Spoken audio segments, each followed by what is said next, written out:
Voilà, comme tous les jours, on commence cette édition avec la revue de la presse et on commence justement avec le quotidien Le Monde qui écrit une coulée de lave descendue des flancs du volcan Nyiragongo et qui a provoqué la fuite en masse et dans la panique des habitants de Goma, dans l'est de la République démocratique du Congo, s'est immobilisé dans les faubourgs nord-est de la ville dimanche 23 mai. La population de la ville, située dans l'est du Congo, a reçu samedi l'ordre d'évacuer. Une grande partie des habitants a fui vers le Rwanda voisin.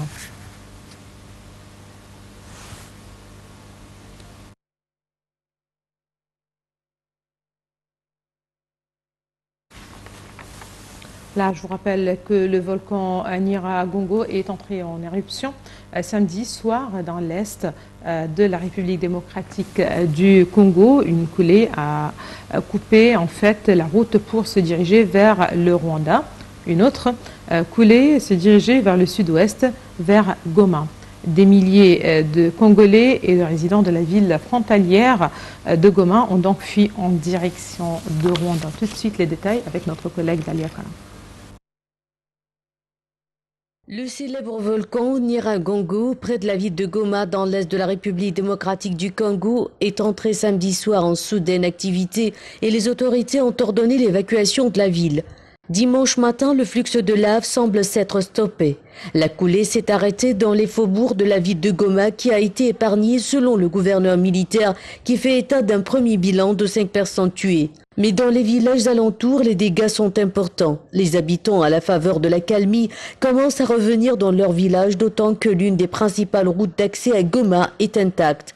Mais les autorités recommandent toujours de ne pas rester dans les maisons, car le volcan est toujours actif et des secousses sont signalées.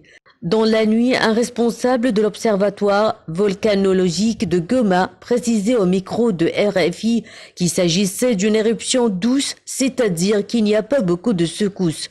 Le débit est faible. La vitesse de déplacement serait d'1 km par heure selon les spécialistes. Les autorités congolaises sont mobilisées à Kinshasa. Le président Tshisekedi, qui était en déplacement à Bruxelles, a annoncé dans la nuit son retour à pays ce dimanche afin de superviser la coordination des secours aux populations locales. Un comité gouvernemental de crise s'est réuni également en soirée pour organiser le secours et l'évacuation de la ville. La radio onusienne Okapi a rapporté que le volcan Nyiragongo, entré en éruption samedi soir dans l'est de la République démocratique du Congo, n'était plus surveillé depuis 7 mois, faute de financement pour soutenir l'observatoire de volcanologie locale. La dernière éruption de Nyiragongo, haut de plus de 3000 mètres, remonte au 17 janvier 2002. Elle avait causé la mort de plus d'une centaine de personnes, couvrant de lave quasiment toute la partie est de Goma, y compris la moitié de la piste de l'aéroport de la ville.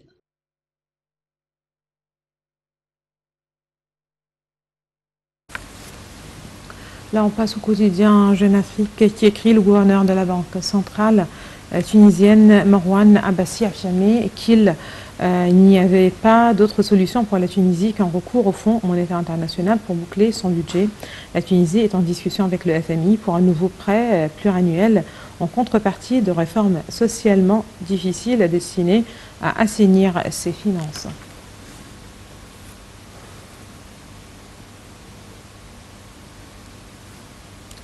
Là, on enchaîne avec RFI qui écrit « Ce dimanche 23 mai se déroule en Centrafrique un nouveau tour des législatives, le troisième d'une élection tourmentée. Aujourd'hui, 90 députés siègent déjà officiellement, mais 50 sièges restent à pourvoir. L'enjeu sécuritaire est toujours présent, mais ce scrutin voit aussi l'émergence de nouveaux candidats.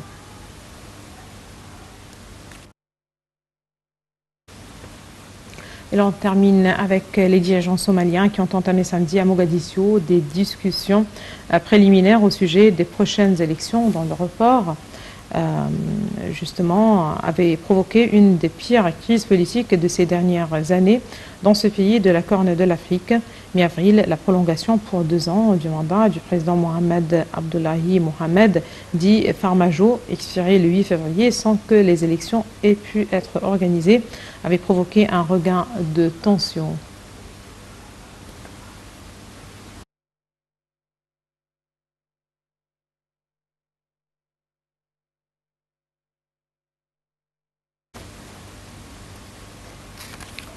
L'Égypte commencera à produire le vaccin chinois de Sinovac contre la Covid-19 au mois de juin.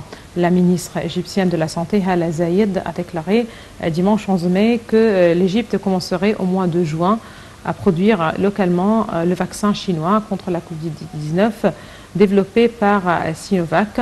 Lors d'une conférence de presse donnée au Caire, la ministre a affirmé que les 2 premiers millions de doses seraient produites en juin dans les usines de la compagnie égyptienne pour les produits biologiques et les vaccins Vaxera. L'Égypte entamera la production localement du vaccin anti-Covid-19 de Sinovac à partir de juin et la version du vaccin chinois sera baptisée Sinovac Vaxera. C'est la ministre égyptienne de la Santé, Hala Zayed, qui l'a déclaré officiellement lors d'une conférence de presse donnée au Caire récemment. À cette occasion, elle a aussi indiqué que les 2 premiers millions de doses seraient produites le mois prochain dans les usines de la compagnie égyptienne pour les produits biologiques et les vaccins Vaxera. D'où le nom Sinovac Vaxera que va porter la version du vaccin chinois qui sera produite dans le pays. L'Égypte a reçu la première cargaison de matières premières nécessaires à la fabrication du vaccin le 18 mai. La ministre de la Santé a annoncé devant les médias que 40 millions de doses seraient produites la première année. Elle a rappelé que 2 accords avaient été signés entre Sinovac et Vaxera en avril. Le premier a permis à la partie égyptienne d'obtenir l'expertise et l'assistance technique nécessaires pour produire le vaccin. Le second accorde à Vaxera l'autorisation de fabriquer et de conditionner le vaccin dans ses usines. Notons enfin que l'Égypte a commencé le fin janvier à vacciner le personnel médical des hôpitaux gouvernementaux avec un vaccin contre le Covid-19 fabriqué par Sinopharm, une autre grande entreprise pharmaceutique chinoise. Il s'agissait du premier vaccin contre la Covid-19 approuvé par l'autorité égyptienne des médicaments.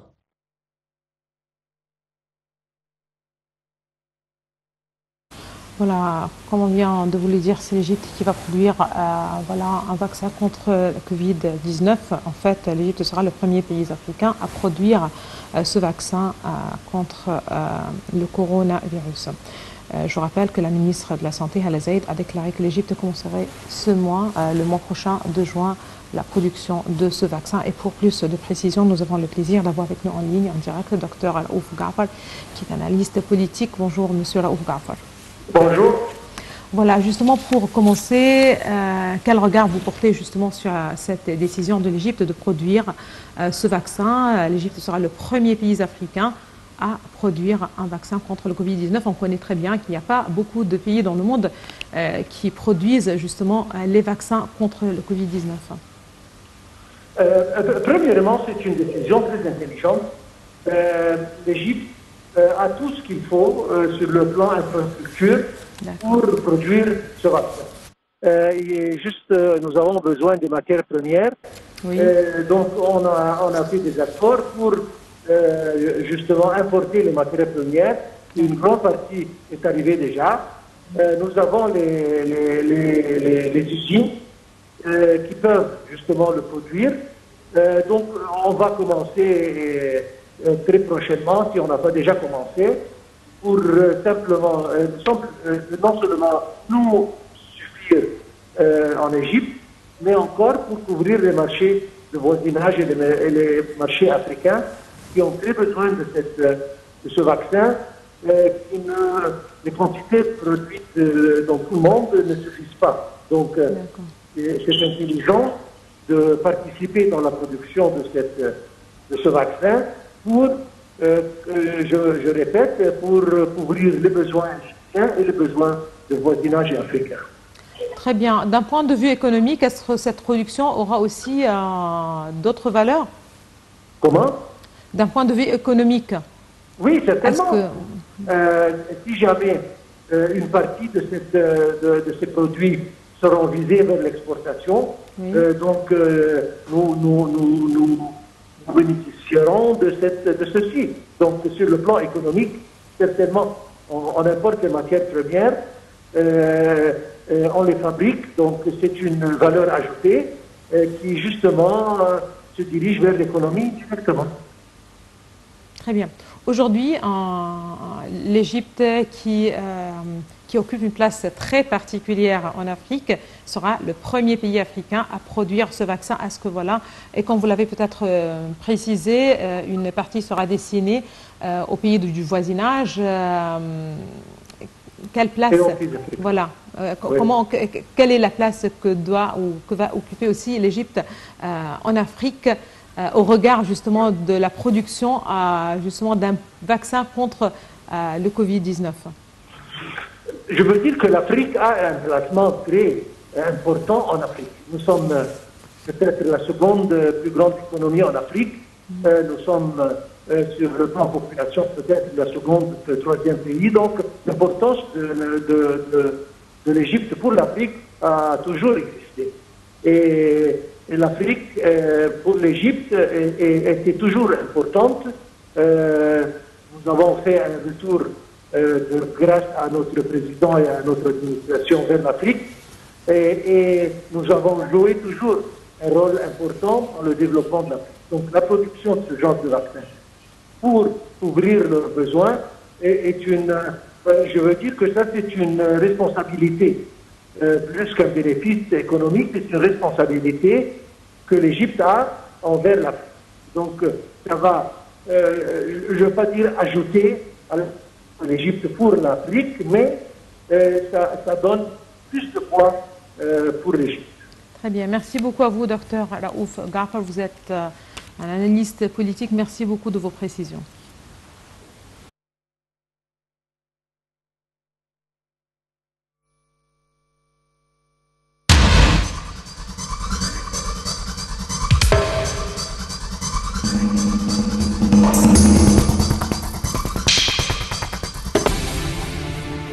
Voilà, mesdames et messieurs, c'était l'appel à la prière de midi. Et juste avant de se quitter, je vous propose une tournée justement dans le musée Théodore Monod de Dakar, qui a rouvert ses portes la semaine dernière après avoir mis à profit un an justement de fermeture imposée par la Covid-19 pour présenter ces riches collections d'art africain sous un nouveau jour, en phase justement avec l'époque et le lieu. C'est notre collègue Shamsen Nemi qui va vous accompagner lors de cette visite. Le musée, bâtiment de style dit néo-soudanais et colonial datant d'avant la Seconde Guerre mondiale et de la domination française, a fermé ses portes en mars 2020 en même temps que les autorités instauraient de rigoureuses restrictions contre la pandémie. Le mal relativement contenu au-delà des dégâts économiques qu'il a infligés à un pays pauvre continue à régresser et l'heure est à la reprise des activités, y compris culturelles. La réouverture du musée Théodore Monod, au nom du naturaliste français, c'est le bateau amiral qui symbolise cette reprise, dit son conservateur El Hadji Malik Ndaya.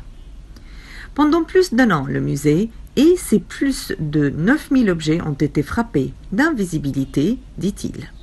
Beaucoup de contractuels n'ont pas pu travailler. Des recettes significatives ont été perdues pour l'Institut fondamental d'Afrique noire, ancien Institut français d'Afrique noire créé en 1936, institution de recherche dont relève le musée et qui est elle-même rattachée à l'université de Dakar. Mais la pandémie a eu du bon en ce qu'elle nous a permis d'avoir un recul pour avoir l'état du musée et constater que sa muséographie et sa communication étaient désuètes et son jardin rare, espèce de verdure dont la capitale défraîchit. Ouvrir le musée nécessitait d'avoir une nouvelle vision de cette institution, renchérit le conservateur. Des travaux ont été menés jusqu'à quelques heures avant la réouverture. Il a fallu composer avec des contraintes d'une vaste bâtisse qui fut autrefois le palais du commandant de la circonscription de Dakar, occulté par exemple des ouvertures à travers lesquelles la lumière écrasait les formes pour rendre justice à des pièces uniques, comme ce masque d'initiation Bassari en écorce de palmier ou cette statuette de maternité en bois de Cameroun. La collection n'a aucune comparaison en Afrique, dit le conservateur. Une partie remonte du 19e siècle, le musée a mis en exergue cette réouverture le nom d'Amadou Matar Mbowe, grande personnalité sénégalaise et auteur en 1978, en tant que directeur général de l'UNESCO, d'un appel qui a fait date et demeure d'actualité sur le retour des biens culturels aux peuples auxquels ils ont été enlevés à travers l'histoire.